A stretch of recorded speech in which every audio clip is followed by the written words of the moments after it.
English story writing. The failure is the pillar of success, অর্থাৎ ব্যর্থতাই সফলতার চাবিকাঠি বা হস্ত।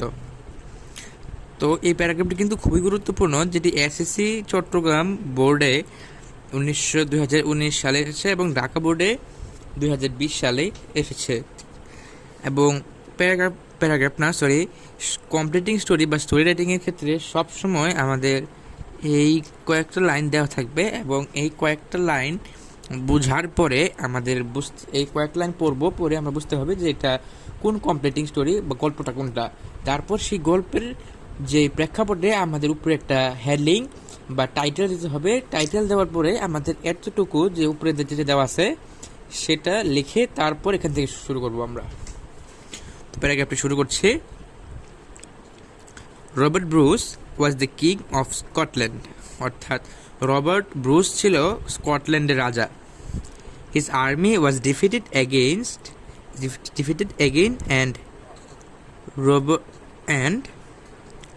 against the King Edward, মানে প্রথম এডওয়ার্ড অফ ইংল্যান্ড, অর্থাৎ তার সেনাবাহিনী ইংল্যান্ডের প্রথম এডওয়ার্ডের বিরুদ্ধে বারবার পরাজিত হয়েছিল। Being defeated for 6 times, he lost his hope, অর্থাৎ 6 বার পরাজিত হওয়ার পরে সে তার আশা হারিয়ে ফেলেছিল বা সে তারপর এখানে হোপ পর্যন্ত দেওয়া আছে এবং এতটুকু দেওয়া থাকার পরে আমাদের এতটুকু পরীক্ষা খাতায় লিখতেই হবে, তারপরে আবার এতটুকু লিখবো। মানে এটা লেখার সাথেই আমাদের এখানে টান দেওয়া আছে, মানে উপরের এটা এখানে লিখতে হবে। তো আমাদের মেইন স্টোরিটার মধ্যে আমরা প্রবেশ করছি এখন। And he took shelter in a cave, অর্থাৎ সে একটি গুহায় আশ্রয় নিয়েছিল। One day Robert Bruce was lying in a cave, অর্থাৎ একদিন রবার্ট ব্রুস তার গুহায় শুয়েছিল। হি রিগ্রেটেড ফর হিজ ফরচুন, অর্থাৎ সে তার দুর্ভাগ্যের জন্য অনুশোচনা করছিল। তার হি ওয়াজ ইমোশনালি ডিভাস্টেটেড, অর্থাৎ সে তার মানসিকভাবে ভেঙে পড়েছিল। At the time he found a spider trying to reach the ceiling, অর্থাৎ ওই মুহূর্তে তিনি একটি মাকড়সা দেখতে পেলেন যে তার যে গুহার ছাদে পৌঁছানোর চেষ্টা করছিল। It was trying hard again and again but fail in every step, অর্থাৎ এটি বারবার চেষ্টা করছিল কিন্তু প্রতিবারই সে ব্যর্থ হয়েছিল। It did not give up its attempt, অর্থাৎ এটি তার প্রচেষ্টা ছাড়েনি। It tried again and again after 7 attempt it became successful, অর্থাৎ বারবার চেষ্টা করার পরে আফটার সেভারাল অ্যাটেম্প্ট, অর্থাৎ 7ম বারে সে বিকেম সাকসেসফুল, অর্থাৎ সে সফল হয়।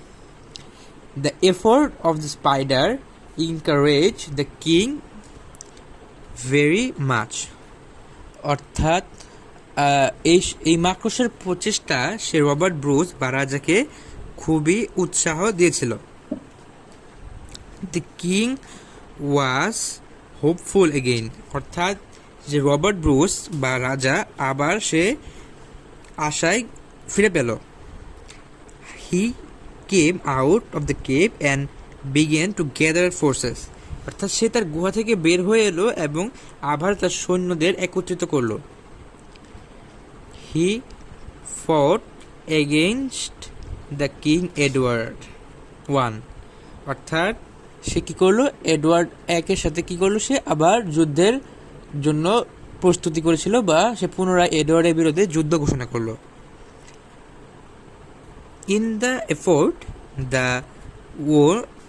ওয়ার, অর্থাৎ এই প্রচেষ্টায় সে সফল হলো এবং সে যে যুদ্ধ ঘোষণা করেছিল সেই যুদ্ধে সে জয়লাভ করলো। হি রিগেইনড হিজ কিংডম, অর্থাৎ সে তার রাজত্ব ফিরে পেল। The story teaches us that perseverance in any work is prerequisite, এটা PRE pre, R E pre re, Q U I, prerequi S I T, prerequisite of the victory of the work. অর্থাৎ এটা কিন্তু আমাদের যে গল্পের মূল শিক্ষা, এটা কিন্তু এখানে দেওয়া আছে। অর্থাৎ এটা আমাদের শেখায় যে কোনো কর্মে অটলভাবে লেগে থাকলে সেই কর্মে জয়লাভ করা যায়। তো এটা ছিল আমাদের আজকের প্যারাগ্রাফ বা কমপ্লিটিং স্টোরি। তো প্যারাগ্রাফটি কিন্তু খুবই গুরুত্বপূর্ণ। রবার্ট ব্রুসের একটা গল্প, যিনি কিং এডওয়ার্ড প্রথম এডওয়ার্ডের সাথে যুদ্ধ ঘোষণা করেছিল, এবং এটা আমাদের উৎসাহিত করে যে আমরা বারবার ব্যর্থ হওয়ার পরেও আমরা যেন হাল ছেড়ে না দিই, আশাহত না হই, আমরা যেন বারবার চেষ্টা করি এবং একসময় আমরা সফল হবই। তো আজকের কমপ্লিটিং স্টোরিটা ছিল এই পর্যন্তই। তো অন্য কোনো যদি আপনারা যদি চান তাহলে আমার কমেন্ট বক্সে জানাবেন যে কোন প্যারাগ্রাফ, কমপ্লিটিং স্টোরি, লেটার বা অ্যাপ্লিকেশন, ফর্মাল লেটার বা সিভিক আপনারা চান, আমি দেওয়ার চেষ্টা করব। তো আজকে এই পর্যন্ত ছিল the failure the pillar of success.